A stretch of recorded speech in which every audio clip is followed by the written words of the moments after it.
Ayun, guys, good morning. Bali, nagko-color coding kami ng aking anak ng notebook para sa school nila. Sa anong kulay ito, anak? Tapos, ito yung notebook kulay white. So, anong ng kulay white? Anong kulay ng white? Papa, nandun na kasama. Ha? Galing ka na sa math? Sige nga, pakita nga. Anong mo na sa math mo? 1,000 plus 1,000 edi 2,000. Tama yan, anak. Tapos 2,000 plus 100 edi 2,100. Tama po, anak. Tapos 2,000 plus 100 plus 10 edi 2,110. 2,110. Tama.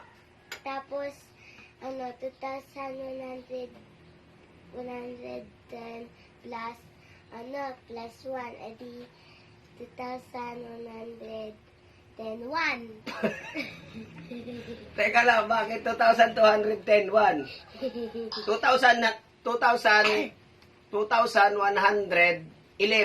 Kasi pagtapos ng 10, 11, 12. Pagka 10-1, ano yun sa walkie-talkie? 10-1, 10-1, 10-4, 10-4. Galing mo na sa matnak. 2,000. Tama ba? 1,000 plus 1,000, 2,000. Tama. 2,000 plus 100, 2,100. Correct. 2,100 plus 10, 2,110. Tama. 2,100 plus 10, 1,110 plus 1, 2,110, 11, ate, 10, 1. Ano ba yun? Imbis na 11, 10, 1. Magaling na sa mata anak ko. Mahusay. Aray ko po. Matalino. Ang sunod nun, pag nag-plus pa ako ng 1. Plus 1. Adi, 2,110. 2,110. Oo nga naman, plus 2 eh. Pag dinagdagan po ulit ng another 2. Edi 2,110. Yun na, pasok, di ba? 2,110 Mahusay na sa mato yung mga gustong kunin nyo ng cashier tong anak ko, ha? Ito kasi isa sa matalino kong anak. Magaling sa mat. Niyabang niya, 2,000 na naabot ng kanyang kakayahan.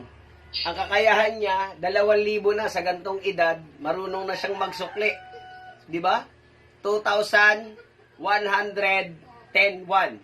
Pag may piso pang dumagdag, 2,110. Pag another piso, 2,110. Di ba?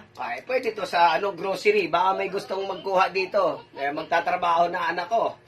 Matalino ito. Malupit. Pwede tong cashier. Cashier lugi.